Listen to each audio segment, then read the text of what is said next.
Shalom, shalom. Aujourd'hui, j'aimerais partager quelque chose de particulier, je dirais même quelque chose de personnel. Je m'adresse à toi qui te sens désorienté, qui te sens perdu, toi qui t'es éloigné de Dieu et qui ne sais pas comment faire pour revenir. Je m'adresse à toi qui le cherches, toi qui sens que dans ta vie, il y a un vide, mais tu ne sais pas comment le combler. Peu importe ce que tu fais, ce que tu trouves, tu sens toujours ce vide, tu sens toujours que rien n'y fait. Il y a toujours quelque chose qui te manque, il y a toujours quelque chose d'inassouvi en fait en toi. Et ce message est particulier parce que Dieu te rappelle à lui et il veut que tu saches que tu es important à ses yeux, que tu as de la valeur et qu'il s'inquiète pour toi. Nous allons méditer, je ne vais pas lire ce passage aujourd'hui parce qu'il est très long, mais nous allons méditer sur la parabole de l'histoire de l'enfant prodige et tout le chapitre de Luc 15. Donc Luc chapitre 15, tu peux déjà prendre les références et relire et méditer sur les différentes histoires, mais toutes les différentes histoires qui sont contenues dans ce chapitre nous exhortent d'une façon ou d'une autre, attirent notre attention sur tout ce qu'on perd et comment est-ce que on tient en fait à nos possessions, à ce qu'on a, au point que lorsqu'on perd ne serait-ce qu'une seule de ces choses qu'on a, on ne peut pas être en paix et on a de cesse de le retrouver. Et c'est pareil en fait pour Dieu. Il nous connaît tous, c'est lui qui nous a formés, c'est lui qui nous a créés et comme sa parole le dit, il nous connaît depuis le sein de notre mère. Alors, ça peut paraître rien peut-être pour les hommes, on peut se dire qu'on ne manque à personne, que notre présence égale à notre absence, mais pour Dieu, notre absence fait une grande différence. Et il m'a mis à cœur aujourd'hui de partager ce petit témoignage de ma vie, cette petite portion de ma vie. Quand je me suis convertie, quand je suis rentrée dans les eaux du baptême, tout était bien sûr. La vie normale, je dirais, d'un chrétien, chercher à apprendre, participer aux séances de prière, vraiment essayer de vivre selon l'appel de Dieu et on sent toujours cette trépidation, cette excitation des premiers moments, des premiers jours. Et au fil des années, sans qu'on se rende compte, on devient plus vulnérable. On devient plus vulnérable aux attaques de l'ennemi, aux pièges de l'ennemi. Et on ne se rend pas compte en fait de tout ce qu'il fait comme tentative pour nous détourner de la voie de Dieu. Et je bénis le nom de Dieu pour ce témoignage qu'il me donne de partager en ce jour, parce que c'est quelques années après que j'ai donné ma vie à Christ. Je me suis détournée de sa voie, je me suis convertie à la religion musulmane. Je suis devenue musulmane pendant quelques mois et j'ai traversé des moments très difficiles de ma vie. J'ai traversé une grande dépression. C'était vraiment difficile. Pour résumer, c'était vraiment difficile. Et un beau jour, le Seigneur a mis sur mon chemin une femme de Dieu, un homme de Dieu, qui m'ont invité à participer juste à un événement. C'était comme un week-end en fait. C'était un week-end de prière. Et ils avaient des hommes de Dieu qui venaient aussi d'un peu partout dans le monde, qui étaient présents. Alors, juste parce que j'ai dit oui, sans vraiment penser en fait à ce que ça représentait, mais parce que cette dame-là, qui est une maman, m'a invitée personnellement, m'a demandé de venir. J'ai répondu oui et j'ai tenu en fait à honorer ma parole. Pas que j'avais nécessairement envie de partir à l'église ou j'avais envie de participer, mais parce que j'ai donné ma parole et j'avais dit que je viendrais, alors il était tout naturel que je m'y rende juste à cause de la parole que j'avais donnée, l'engagement que j'avais pris.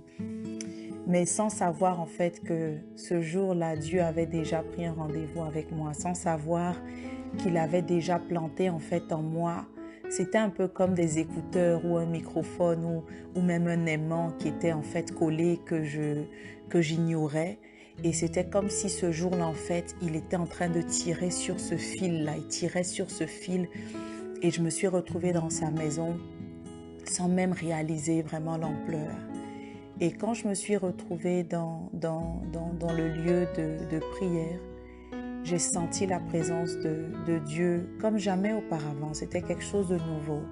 Ce jour-là, j'ai senti en fait en moi-même se développer des dons dont je n'avais pas connaissance auparavant, des dons qui n'étaient pas du tout apparents depuis le temps de ma conversion.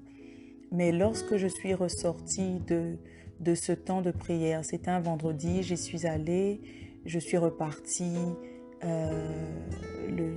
ne pense pas que le samedi j'y sois allée, je ne me souviens plus, mais toujours est-il que le dimanche, je suis passée rapidement à la clôture. Et depuis ce jour, je n'ai juste plus bougé en fait de la maison de Dieu, je n'ai juste plus bougé. Et j'ai vu la grâce de Dieu se manifester au fil des années. J'ai vu comment est-ce qu'il a accru en fait en moi cette soif de le connaître, ce désir de marcher avec lui, de faire sa volonté. C'était de façon progressive.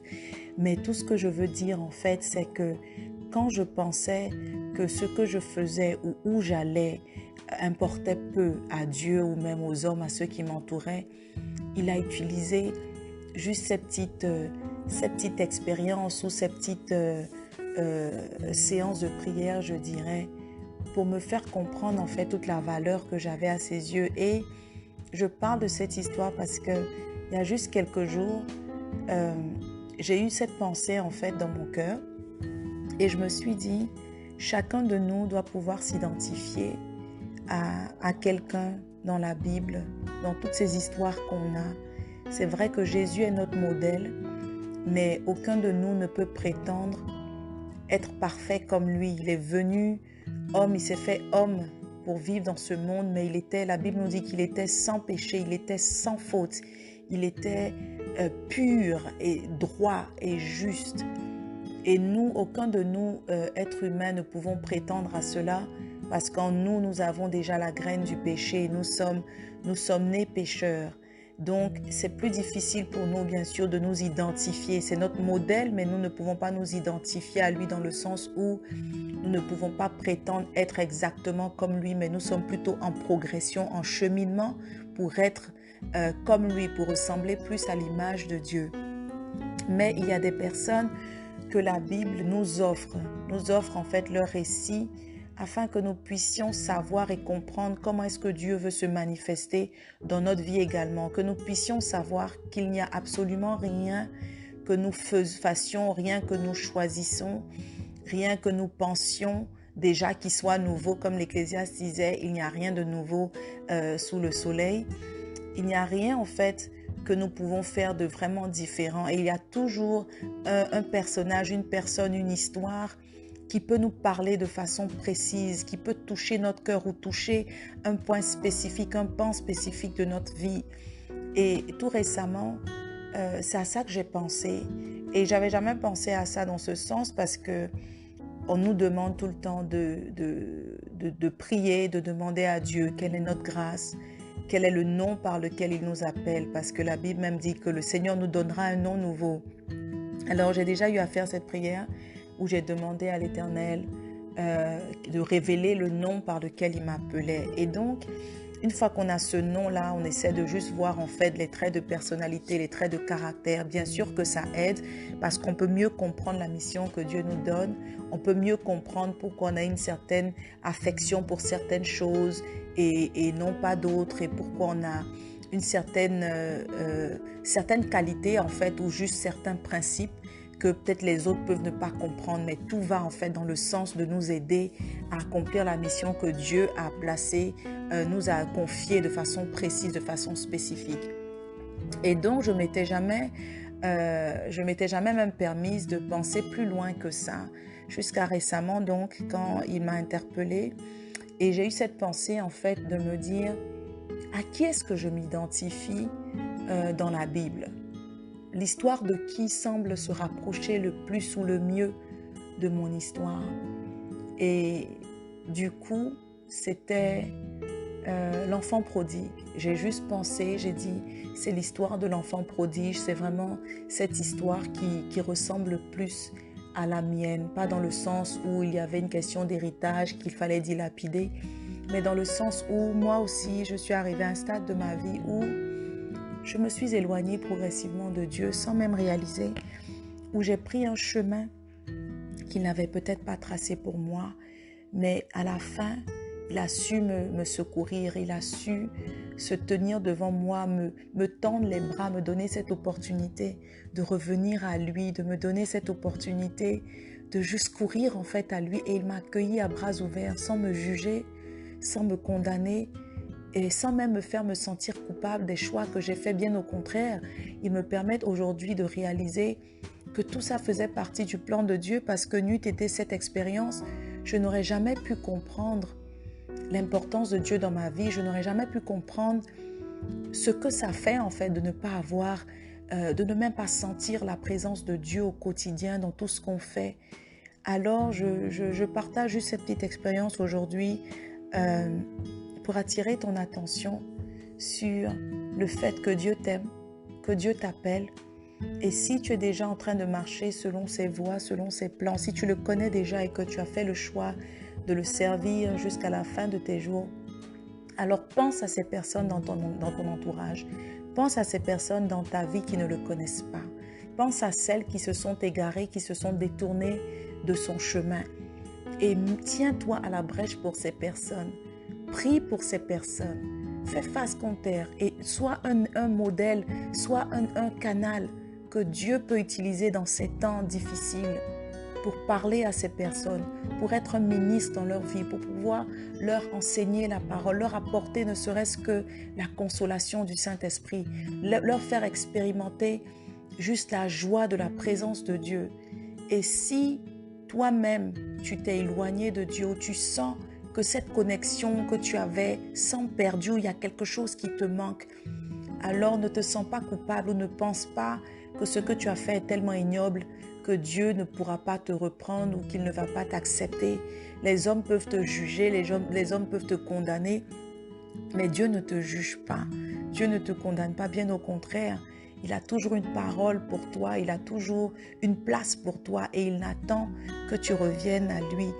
Et comme il dit dans sa parole, il laissera les 99 juste pour toi.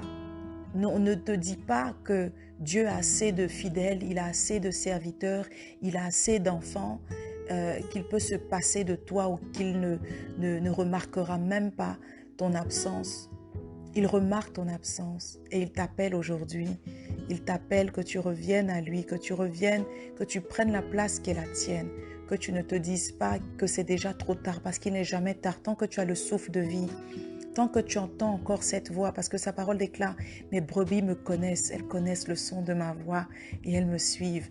Tant que tu as la possibilité d'entendre encore le son de sa voix, tant que tu es encore en mesure de lire sa parole, tant que tu peux te souvenir d'un chant, d'un cantique, tant que tu peux élever la voix et dire, Seigneur, je reviens à toi, alors il n'est pas trop tard.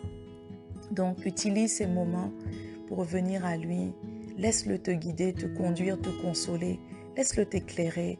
Et sache une chose, tout ton parcours était déjà désigné par Dieu. Rien ne l'a surpris. Il savait que tu passerais par ces moments. Il savait que tu aurais des moments de doute, des moments de solitude, des moments où tu voudrais tout abandonner. Il savait. Mais il a prévu aussi un temps pour te rappeler à lui. Il a prévu un temps pour que tu puisses demeurer comme en pause et entendre le son de sa voix et revenir à lui et dire, Seigneur, je reviens à toi, je m'abandonne à toi, je veux te suivre encore. Père éternel, je te dis merci. Merci pour tes enfants que tu ramènes à toi. Merci pour tes brebis égarées. Merci pour celles qui te connaissent et qui continuent de marcher avec toi. Mais je prie à cette heure, éternel Dieu, pour toutes ces âmes qui te cherchent. Je prie, Seigneur, pour chacun d'entre nous que tu veux utiliser dans ces temps afin de faire de nous la lumière de ce monde et le sel de la terre, que tu puisses nous utiliser pour éclairer tout notre voisinage. Je te prie, Seigneur, qu'aucun de nous ne soit en défaillance vis-à-vis de ta parole, qu'aucun de nous ne s'éloigne de ce que tu as, ne se détourne du plan que tu as pour nous, mais qu'au contraire, nous embrassions, Seigneur, le plan que tu as pour nous, ton Esprit Saint, avec encore plus d'ardeur, avec plus de foi, que tu continues de nous fortifier dans notre marche avec toi, au nom puissant de Jésus. Shalom, shalom. Alors identifie ces personnes dans ta vie qui ont besoin d'entendre ce message. Identifie des personnes dans ta vie qui se sentent seules ou abandonnées ou qui ont l'impression d'être invisibles. Et sois cette lumière dans leur vie. Parle-leur de Jésus-Christ de Nazareth. Dis-leur ton témoignage. Donne-leur ton histoire. Ne les laisse pas encore aller un jour sans avoir entendu la parole de Dieu qui est vie. Amen, amen.